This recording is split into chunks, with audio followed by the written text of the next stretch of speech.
लेकिन जैसा कि मैंने अपनी अमेरिकी ऋण संकट और भी बदतर होता जा रहा है, और ईमानदारी से कहूं तो मुझे नहीं पता कि आप इसे क्या कहना चाहेंगे, लालच, भ्रष्टाचार, कुप्रबंधन, आप इसे जो चाहें कह सकते हैं। लेकिन जैसा कि मैंने अपनी ग्रेट मेल्टअप सीरीज में बताया है, सरकार का ऋण संकट और लगातार नोट छापने से अमेरिकी डॉलर अपनी आरक्षित मुद्रा का दर्जा खो देगा।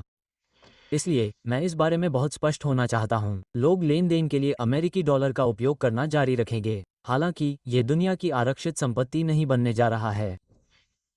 और डॉलरीकरण, यह एक प्रक्रिया है, यह कोई घटना नहीं है। आज के वीडियो में हम राष्ट्रपति ट्रंप के एक बड़े खूबसूरत बिल पर ध्यान केंद्रित कर रहे हैं जिसे अब कानून में हस्ताक्षरित किया गया है।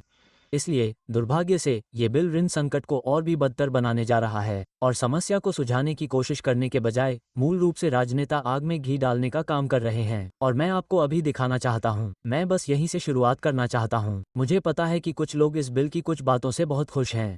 टिप्स पर कोई कर नहीं, ओवरटाइम पर कोई कर नहीं, अन्य बातों के अलावा। और अगर आप इन चीज़ों का लाभ उठाने के योग्य हैं तो मैं आपके लिए बहुत खुश हूँ। हालांकि आपको ये समझना होगा कि कुल मिलाकर ये स्थिति को और भी बदतर बनाने वाला है। यह वैसा ही है जैसे पैसे कमाने के लिए क्वार्टर गिराना। तो मैं समझाता हूँ। इसे समझाने का सबसे अच्छा तरीका यह है कि बस पिछले प्रोत्साहन पैकेज के बारे में सोचें, ठीक है? क्या घर, भोजन, बीमा की लागत कितनी बढ़ गई? इसके बदले में $1,200 का प्रोत्साहन चेक देना उचित था?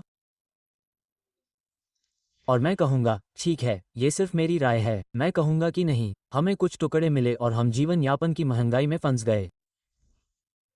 और अति धनी लोगों को पूरी पाई मिली और उन्हें वित्तीय संपत्ति मुद्रास्फीति से लाभ हुआ।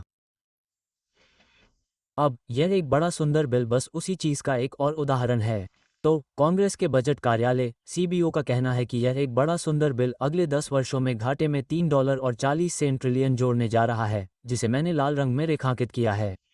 अब मैं आपको ये बताना चाहता हूँ, अगर आप सोच रहे हैं कि अगले 10 सालों में घाटे में $3.44 ट्रिलियन का इजाफा होगा, तो हर साल घाटा $340 बिलियन और बढ़ जाएगा, जो कि खराब है, लेकिन तुलनात्मक रूप से यह उतना बुरा नहीं है। लेकिन बात यह है कि यह घाटा पहले से ही है। तो अगले साल 2026 को देखिए।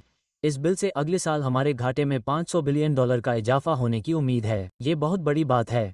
और 2027 को देखिए। उस साल हमारे घाटे में $600 बिलियन से ज़्यादा का इजाफा होने जा रहा है, और 2028 में भी इसमें कोई खास सुधार नहीं होने जा रहा है। अब मैं आपको सेनेटर रैंड पॉल का यह वीडियो क्लिप दिखाना चाहता हूं, जो एक रिपब्लिकन है, जो इस बड़े और खूबसूरत बिल के खिलाफ बोल रहे हैं। तो कृपया इसे देखें।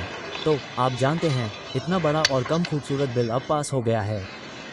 एक बात तो तय है कि अगले साल घाटा इस साल से भी ज़्यादा होगा। बिल में $500 बिलियन से ज़्यादा का नया खर्च शामिल है।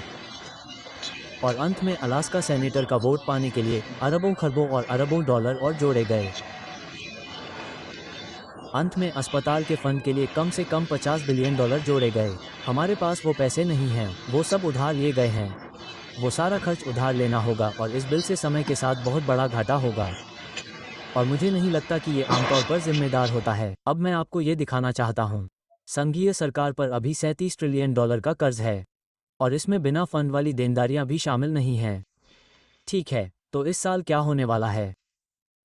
अमेरिकी सरकार टैक्स से लगभग 5 ट्रिलियन इकट्ठा करने जा रही है, और अमेरिकी सरकार लगभग 7 ट्रिलियन खर्च कर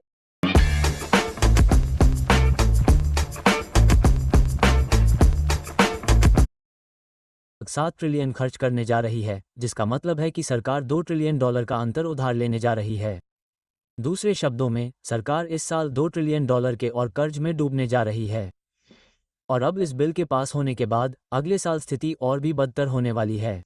और जैसे जैसे सरकार पर कर्ज बढ़ता जाएगा, सरकार को ब्याज के तौर पर ज़्यादा भुगतान करना पड़ेगा। और इसका मतलब है कि हमारे टैक्स से मिलने वाले ज़्यादा पैसे शिक्षा, स्वास्थ्य सेवा आदि जैसे दूसरे उत्पादक कामों के बजाय ब्याज पर खर्च होंगे। तो ये नारंगी हिस्से दिखाते हैं कि इस बिल के पास होने की वजह से हमें हर साल कितना ज़्यादा ब्याज चुकाना पड़ेगा। तो ये बहुत बड़ा असर नहीं लग सकता है, लेकिन आपको याद रखना होगा कि ये